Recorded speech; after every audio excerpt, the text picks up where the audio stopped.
आपके अभिनंदन क्षेत्र में Vibodh pre school admission open play group nursery KG1 KG2 day care. हमारा पता है Vibodh pre school 51 Sai Vihar colony gate number 1 Abhinandan नगर साई मंदिर के सामने मंदसौर। फोन 9926833669 7000702857 62635119 जिला प्रशासन व मुख्य चिकित्सा अधिकारी द्वारा आदेश जारी कर जिले में संचालित 21 निजी अस्पताल के लाइसेंस निरस्त किए गए। ये आदेश कल जारी हुए थे और आज गुरु नानक जयंती की छुट्टी थी और अधिकतर शासकीय विभाग बंद है, जिसके बाद सुबह से सभी अस्पताल नए पेशेंट का इलाज नहीं कर रहे हैं। निजी अस्पताल के बाहर एक नोटिस चिपका है जिसमें इमरजेंसी में आने वाले पेशेंट्स का इलाज नहीं किया जा रहा। इस कार्रवाई के बारे में जब प्रशासन से जानना चाहा तो उनका कहना था कि जबलपुर की घटना के बाद सभी अस्पताल को सूचना पत्र जारी किए गए थे और विभिन्न प्रकार की NOC मांगी गई थी, जो कि समय सीमा पूरी होने के बाद भी निजी अस्पताल संचालकों द्वारा उपलब्ध नहीं कराई गई, जिसके बाद यह कार्रवाई हुई है। लेकिन जो सूचना पत्र जारी किया गया था उसमें जो नियम व शर्तों का पालन करने के लिए कहा गया था, वे नियम व शर्तों का जिला अस्पताल में भी पालन नहीं हो रहा है। अधिकतर जगह वायर खुले पड़े हैं। फायर NOC सहित कई जगह बिल्डिंग का हिस्सा भी जर्जर है। आज सुबह से निजी अस्पताल के बाहर भी पेशेंट बीमार होते नजर आए। गंभीर मरीजों को बाहर का रुख करना पड़ा। साथ ही जिला अस्पताल में काम चलाऊ इलाज करवा रहे हैं। कुल मिलाकर प्रशासन के निर्णय से पेशेंट परेशान हो रहे हैं, उनके लिए कोई समुचित व्यवस्था नहीं है। ऐसा कई बार देखा गया है कि बिना कार्य योजना के प्रशासन निर्णय ले लेता है, पर मरीज की परेशानी से किसी का कोई सरोकार नहीं होता। इस मामले पर प्रभारी CMHO डॉक्टर सिद्धार्थ पाटीदार से खबरवाला ने चर्चा की। एक्चुअली आदेश जो जबलपुर में आग लगी थी उसके बाद अपर मुख्य सचिव मध्य प्रदेश शासन का आदेश आया था, जिसमें कलेक्टर साहब को निर्देशित किया गया था कि दल बना के सभी अस्पतालों के निरीक्षण करवाए जाएं। दल में एक चिकित्सक, एक नगरपालिका का अधिकारी और एक विद्युत से रिलेटेड अधिकारी होना चाहिए था, जिसके बाद हमने दल बनाए और सभी अस्पतालों के निरीक्षण करवाए। निरीक्षण में हमको जो कमियां मिली उनके आधार पे हमने 1 महीने का नोटिस पीरियड दिया था कि इन कमियों को आप पूरा कर लें। कमियों में मेनली हमको फायर जो NOC होती है, टेम्परेरी फायर NOC, वो कम मिली और एक इलेक्ट्रिक कंप्लायंस कम मिला और एक भवन पूर्णता का जो रहता है, संस्थागत भवन पूर्णता एक अस्पताल चलाने के लिए, ये तीनों चीज़ें कम मिली थी। तो इसके लिए हमने 1 महीने का नोटिस दिया था और ये पूर्ण करने के लिए सभी अस्पताल संचालकों को बोला था। और चूँकि 1 महीने के बाद भी इनमें से कुछ चीज़ें तो कर ली, जैसे सभी अस्पतालों ने इलेक्ट्रिक कंप्लायंस तो करवा लिया, मगर ये जो 2 चीज़ें फायर से रिलेटेड और बिल्डिंग कंप्लीशन, ये अभी भी काफ़ी लोगों की बची है, किसी का क्या किसी का क्या। तो इसकी वजह से हमने कल जो ये अस्पताल निरस्ती के आदेश निकाले, ये इसलिए निकाले। कितने अस्पतालों को निरस्त किया? कल हमने 21 को किया और 2 पहले कर दिए थे, टोटल अभी तक 23 को किया है निरस्त। इससे पहले स्वास्थ्य विभाग ने कोई तैयारी करी थी कि आपने आदेश दे दिया, नोटिस दे दिया, लेकिन इमरजेंसी कंडीशन में अगर जो मरीज है जी प्राइवेट अस्पताल की ओर ज़्यादा जाते हैं, ऐसे में वो क्या कर सकते हैं? जी, हमने इसके लिए बिल्कुल मैं और जो हमारे मुख्य चिकित्सा स्वास्थ्य अधिकारी सर जो अभी छुट्टी पे चले गए वर्तमान में, इसकी वजह से मैं चार्ज में हूँ, उनने लगातार हम सिविल सर्जन सर से, DK शर्मा सर से बिल्कुल कांटेक्ट में थे और सर बोल रहे थे कि अपन अभी भी तैयार हैं, जैसे जैसे स्थिति बढ़ेगी हम आसपास की ड्यूटीज़ को भी चेंज करके, और अगर ऐसी ज़रूरत पड़ती तो हम बिल्कुल उस हिसाब से आज भी तैयार हैं। और अगर जैसे पेशेंट बढ़ते हैं, आज की स्थिति पे हमारी नज़र बनी हुई है, अभी हमारे बेड्स भी खाली हैं और हमारा स्टाफ भी पर्याप्त रूप से अभी है हमारे पास, और अगर बाई चांस ऐसा पड़ता है तो आसपास के अंचल से हम और स्टाफ बुला के लगाएंगे।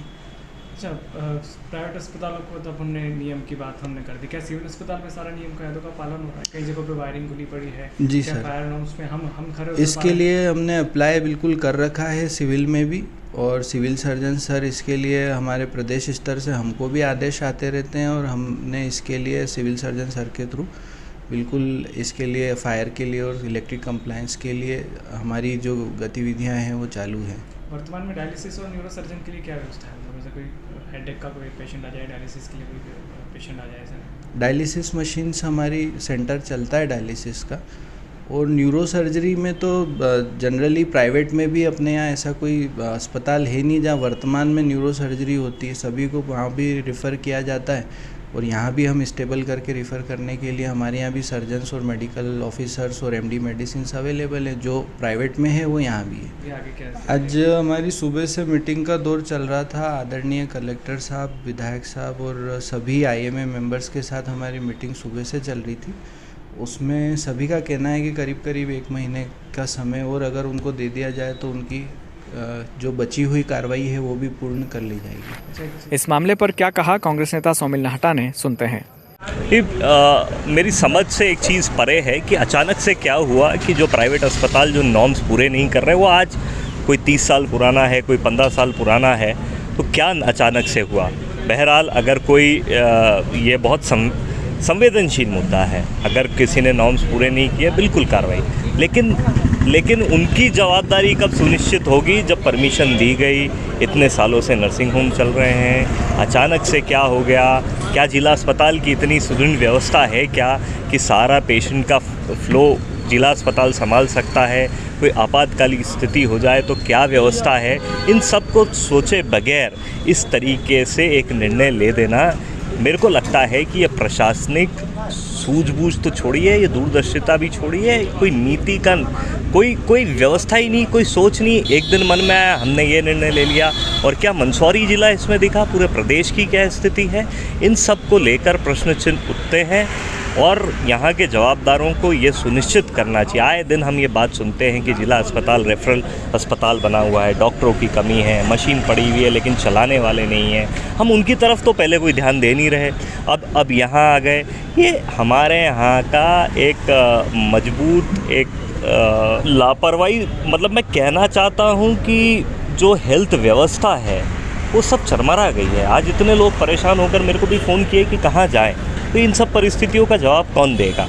जबलपुर में जो प्राइवेट अस्पताल में आग लगी थी, हालांकि उसके बाद ये कार्रवाई प्रदेश भर में सामने आई, लेकिन तो भी ये देखने में आ रहा है कि चिन्हित कुछ जिलों को किया गया। क्या पूरे प्रदेश भर में प्राइवेट अस्पताल मंदसौर में, क्या ये इससे आपको देख के क्या नज़र आता है? नहीं, मुझे यही समझ में आती है कि यहाँ की प्रशासनिक कोई सोच नहीं, कोई ऐसा चर्चा नहीं। ठीक है, आपके पास कोई गंभीर प्रश्न चिन्ह उठे थे कि कोई रूल्स फॉलो नहीं कर रहा था, उस पर आपको कोई संज्ञान लेना था, लेकिन ये एकदम से नहीं हो सकता इतनी बड़े स्तर पर। और उसके बाद भी अगर आपको बंद करना है तो ऑल्टरनेट व्यवस्था देनी चाहिए। रही बात कि कहीं फायर की कोई आग लगी थी और कहीं, तो दोषी कौन? दोषी क्या केवल वो अस्पताल है या अस्पताल के संचालक हैं जिनने परमिशन दी, मान्यता दी, जिनकी जवाबदारी ये है कि लगातार उन अस्पतालों को जाकर मॉनिटर किया जाए? उसकी क्या, एक दिन तो हम आदेश निकाल देते हैं, उसमें भुगतता कौन है? ना अस्पताल का संचालन भुगत रहा है, ना यहाँ का जिला प्रशासन भुगत रहा है। उस अव्यवस्था को भुगत रहा है तो यहाँ का पेशेंट, यहाँ का ज़रूरतमंद, यहाँ का परेशान व्यक्ति भुगत रहा है। इस मामले पर विधायक यशपाल सिंह सिसोदिया ने भी अपनी प्रतिक्रिया दी है। इस मुद्दे पर हमसे बात करने के लिए जुड़ चुके हैं मंदसौर विधायक यशपाल सिंह जी सिसोदिया। सर, स्वागत है आपका। सर, वर्तमान में हॉस्पिटल्स को नोटिस दिए हैं, कई प्राइवेट हॉस्पिटल बंद हो गए हैं, ऐसे में काफी मरीज परेशान होने की जानकारी आप तक भी आई होगी, ऐसे में क्या सोचते हैं? देखिए, तत्कालीन परिस्थितियों में जो स्थितियां उपजी है उसमें अगर मुख्य चिकित्सा एवं स्वास्थ्य अधिकारी ने कलेक्टर के निर्देश पर, राज्य शासन के निर्देश पर, अगर जो प्राइवेट निजी चिकित्सालय अगर अनदेखी कर रहे हैं या कुछ कार्य व्यवस्था में अगर कमी है, सुरक्षा के दृष्टिकोण से जबलपुर की आगजनी की घटना के बाद पूरे मध्य प्रदेश में उन चिकित्सालय की व्यवस्थाओं को देखने का काम सरकार के निर्देश पर किया गया और उसके अंतर्गत मंदसौर में भी कलेक्टर श्री गौतम सिंह ने 3 विभागों के अधिकारियों को डेपुट किया और उसके अंतर्गत वे खामियां जो उभर करके सामने आई, जैसे नगर पालिका से संबंधित है, सेफ्टी से संबंधित है, फायर सेफ्टी से संबंधित है, इन चीजों को लेकर के जब सारे चिकित्सकों ने अपना उत्तर दिया है, प्रत्युत्तर दिया है, कुछ ने कहा कि हमने फुलफिल कर लिए, कुछ ने कहा कि अंडर प्रोसेस में है, शीघ्र पूरी कर ली जाएगी। इसी बीच लगभग 20-22 निजी चिकित्सालयों के कल लाइसेंस निलंबित कर दिए हैं। मुख्य चिकित्सा स्वास्थ्य अधिकारी ने, इनका कहना था चिकित्सकों के साथ कई मरीज हमारे यहाँ डायलिसिस करवाते हैं, आयुष्मान कार्ड धारक भी हमारे यहाँ इलाज करवाते हैं। तीसरा, फिर हमारे यहाँ कई मरीज ऐसे हैं जिनके कल ही ऑपरेशन हुए हैं, कुछ वेंटिलेटर पे हैं, उनको हम कैसे छुट्टी दे सकते हैं। और अगर हम अस्पताल ही बंद कर देंगे और तड़पता हुआ कोई मरीज हमारे घर पे आएगा, हमारे अस्पताल में आएगा और हम उसको मना करेंगे और कल से कोई घटना घट जाएगी तो आक्रोश हमारे ऊपर भड़केगा। हम ताला लगा करके अगर घर बैठेंगे और जरूरतमंद लोगों को अगर हमारी जरूरत है हमारी सेवाओं की, तो हम दे नहीं पाएंगे। और ऐसी कोई मेजर गलतियां नहीं है जिसके कारण से हमारा तत्काल लाइसेंस निलंबित कर दिया जाए, हमको घर पर बिठा दिया जाए। जी। अगर शासन प्रशासन को हमारी कमियां लगती है तो उन कमियों को जहां हमने को फुलफिल कर लिया, एक बार और परीक्षण कर ले और उसके बाद हमको इस निर्णय पर स्टे दे दे और स्टे के बाद हम उसको पूरा कर लेंगे। इसी संदर्भ में आज करीब 20-22 निजी चिकित्सालय चिकित्सकों के साथ मेरी और कलेक्टर की बैठक हुई है। हमने उनसे ये कहा कि मुख्य चिकित्सा स्वास्थ्य अधिकारी ने जो आपको इश्यूज खड़े किए थे उसमें अगर आपने कुछ बिंदु पूरे कर दिए हैं तो उनका आप जवाब दे दीजिए, क्या कमियां रह गई उसका भी बता दीजिए। नगर पालिका में नामांकन से संबंधित भी मामले हो सकते हैं आदि। तो उसको लेकर के कलेक्टर ने एक अवसर और दिया है और ये भी कहा कि ऑनलाइन आपकी सारी जानकारी आप दे दीजिए और हम उसमें अगर आप कहीं गलती में नहीं तो हम आपको शिथिल करेंगे, क्योंकि मानव सेवा से जुड़ा मामला है, संवेदनशील मामला है, मरीजों को दिक्कत नहीं आना चाहिए, मरीज तड़पे नहीं, लेकिन मरीज की सुविधा के लिए जो नॉर्म्स बने हैं उन नॉर्म्स को भी फुलफिल करने का चिकित्सकों का दायित्व है। और कई अस्पताल मंदसौर में ऐसे जो 30-40 बरस पुराने हैं, जो 30-40 बरस पुराने और 2020 के बाद जो गाइडलाइन बनी है उसमें जमीन आसमान का अंतर आ गया है। तो भारत सरकार ने ये स्पष्ट नहीं किया कि 2020-22 से पहले के अस्पताल चालू रहेंगे या बंद रहेंगे या उनमें उनकी क्या स्ट्रेटजी बनेगी। जी। अब भूतकाल जो परिलक्षित जो होते हैं उसको लेकर के कोई टिप्पणी नहीं है। जैसे आरके अस्पताल मंदसौर का बहुत पुराना है, खेलावत हॉस्पिटल बहुत पुराना है।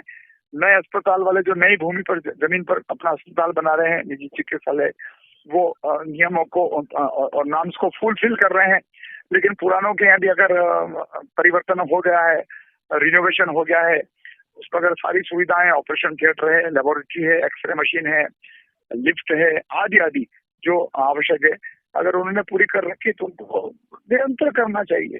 जी।